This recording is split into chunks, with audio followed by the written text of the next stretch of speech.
दोस्तों 25 अक्टूबर को फ्राइडे के सेशन में हमारे इंडियन स्टॉक मार्केट में बहुत बुरी तरीके से गिरावट हुई।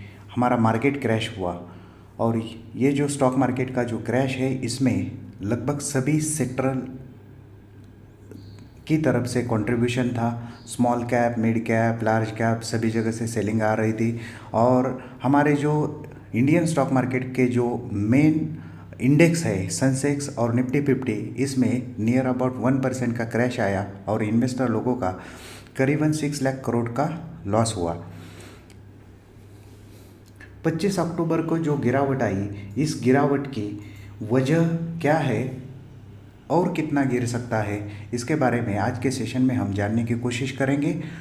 तो स्वागत है आप सबका। आप देख रहे हैं इन्फिनिटी स्टॉक मार्केट। तो आइए स्टार्ट करते हैं। हम जो 25 तारीख को जो गिरावट आई उसके रीज़न क्या है इसको देखेंगे। तो सबसे बड़ा और अहम रीज़न है वो है कंपनीज़ के अर्निंग डेटा। सेकंड रीज़न है एफआई की ह्यूज सेलिंग। थर्ड रीज़न है ग्लोबल इकोनॉमी के जो साइड इफ़ेक्ट्स है। फोर्थ रीज़न है स्टॉक इन्वेस्टमेंट का रोटेशन और फिफ्थ रीज़न है ओवर वैल्यू इंडियन मार्केट। दोस्तों, इंडसइंड बैंक कोई छोटी मोटी कंपनी नहीं है। इंडसइंड बैंक में जो ईयर ऑन ईयर बेसिस पे जो अर्निंग डेटा आया है वो लगभग 39% डिक्लाइन हुआ है। इसके वजह से इंडसइंड बैंक फ्राइडे के सेशन में 9% से गैप डाउन हुआ और लाइव सेशन में फिर 9% उसने डाउनसाइड में कंट्रीब्यूट किया।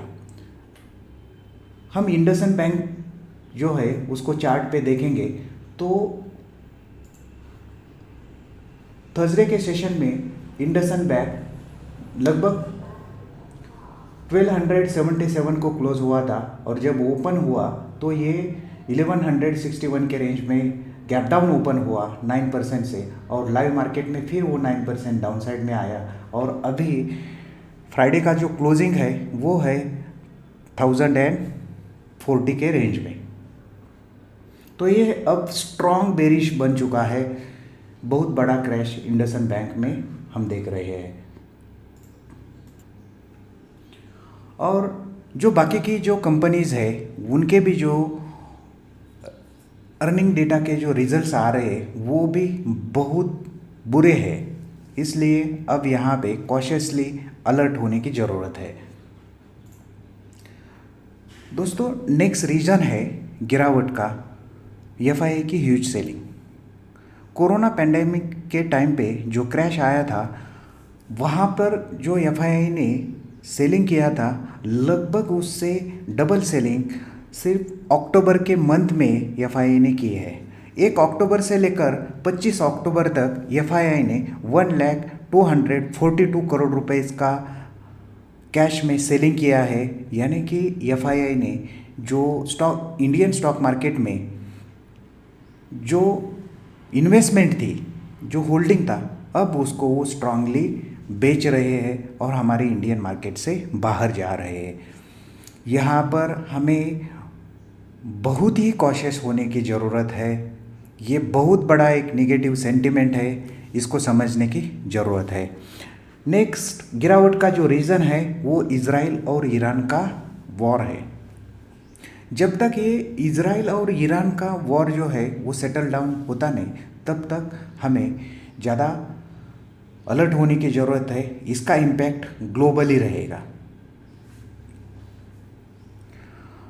और जो ग्लोबल मार्केट के जो अनदर साइड इफ़ेक्ट्स है उसमें है डॉलर इंडेक्स। डॉलर इंडेक्स को आप देखेंगे तो वो लगातार अपसाइड में जा रहा है। डॉलर इंडेक्स की प्राइस जो है वो बढ़ रही है। करंट जो डॉलर इंडेक्स की जो प्राइस है वो $104 के ऊपर ट्रेड कर रहा है और डॉलर जो है वो ग्लोबल करेंसी है। हर एक कंट्री के पास में डॉलर्स भर भर के रखे होते हैं इंपोर्ट और एक्सपोर्ट के लिए। हमारी जो इंडियन इकोनॉमी है उसके लिए ये नेगेटिव सेंटिमेंट क्रिएट करता है क्योंकि $1 बाई करने के लिए हमें मोर देन 84 रुपीज़ अभी पे करने पड़ रहे हैं। क्रूड ऑयल का ठीक है, ग्लोबल मार्केट के जो साइड इफ़ेक्ट्स ये भी गिरावट की रीज़न है। Investment stock rotation, smart money जो है, चाहे वो एफआईआई हो या डीआईआई हो, स्मार्ट मनी सबसे पहले वो उनकी पोजीशंस बनाते हैं और सबसे पहले वो प्रॉफिट बुक करके वहाँ से एग्ज़िट होते हैं। इसलिए वो बॉटम में बाई करते हैं और टॉप पे सेल करते हैं, और इसकी भनक पूरे मार्केट को या रिटेलर्स लोगों को कभी होती नहीं है, और इसमें ये अपना बहुत अच्छा पैसा बनाते हैं।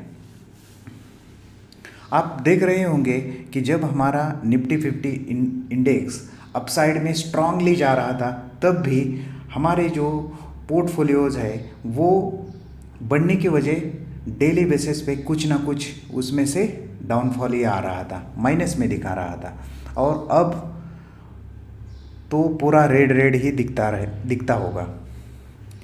नेक्स्ट गिरावट का जो रीज़न है वो है एडवांस डिक्लाइन रेशो।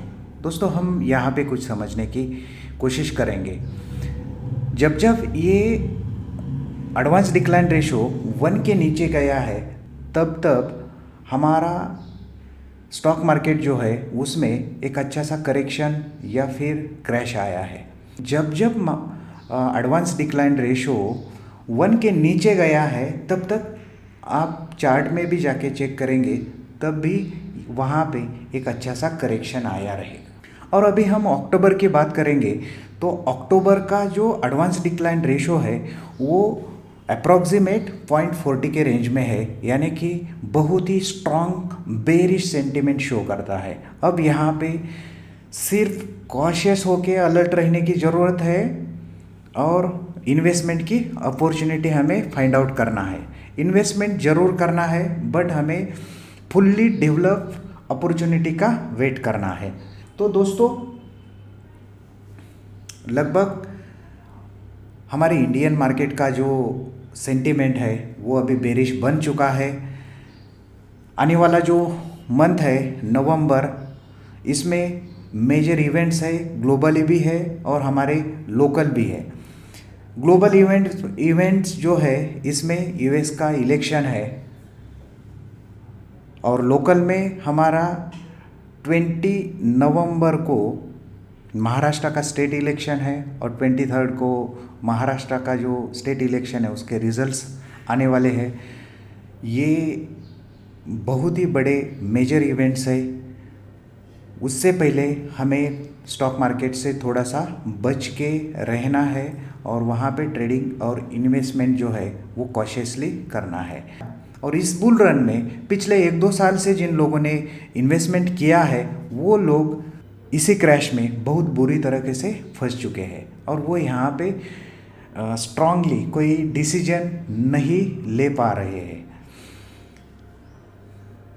जो लोग नए हैं उन्होंने ये मेजर इवेंट्स और ये मार्केट की जो कंडीशंस है वो करेक्शन क्रैश देखे नहीं है, तो यहाँ पर आपको अलर्ट होके पहले समझने की ज़रूरत है। इन्वेस्टमेंट तो हमें लाइफ टाइम के लिए करनी ही है, ट्रेडिंग तो हमें हमेशा के लिए करनी ही है।